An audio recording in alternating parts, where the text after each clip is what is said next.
क्षत्रिय राजपूत प्रतिभावान सम्मान समारोह जिसका प्रथम आगाज हुआ है, जिसमें आप सबकी उपस्थिति प्रशंसनीय है।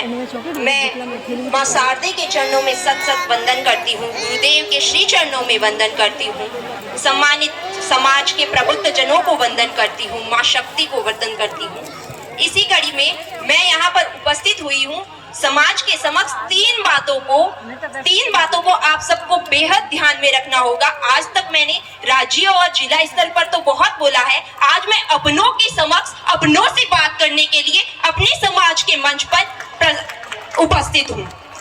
इसलिए अभी यहाँ पर बहुत से नौनिहाल आए, उन्होंने बहुत सी अपीलें की, आप सबने सुनी, लेकिन इन्हें एक कान से सुनकर दूसरे कान से निकालना भर नहीं है। इन्हें याद रखना है, इन्हें आत्मसात करना है।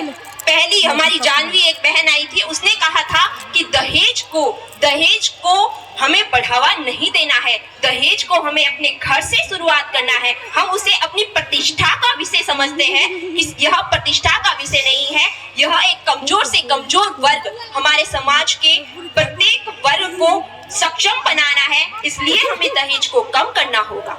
दूसरी, एकता, हमें समाज के लिए समाज के नाम पर संगठित होकर रहना होगा, तब हमारा समाज उन्नति के पथ पर अग्रसर हो सकेगा। इसलिए हम सभी एक रहें तो संगठित रहेंगे। हमारे योगी जी ने भी कहा है हिंदुओं को एक होने के लिए, मैं तो समाज के व्यक्तियों से कहती हूँ कि समाज के लिए एक हो जाइए, इसलिए समाज को एक रखिए।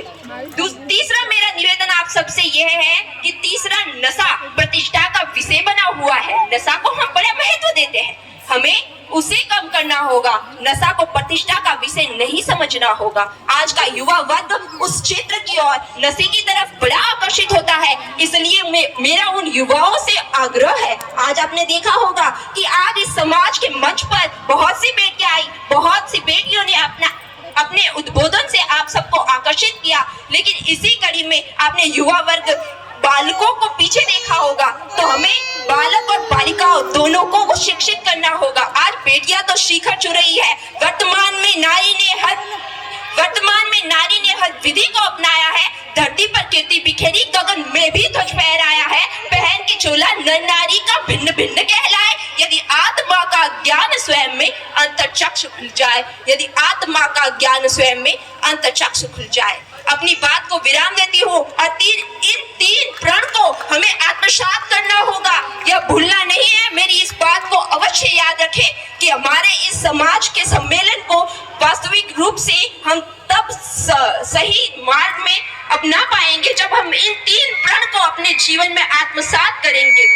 आंधियां उठने लगी ज्वार तुम पैदा करो, आंधियां उठने लगी ज्वार तुम पैदा करो, कंठ में क्रंदन नहीं हुंकार तुम पैदा करो। कुरुक्षेत्र सजने लगे पार्थ कांडे में टंकार तुम पैदा करो, पार्थ कांडे में टंकार तुम पैदा करो। जय हिंद, जय राजपूताना, जय जय हिंद। बहुत बहुत धन्यवाद।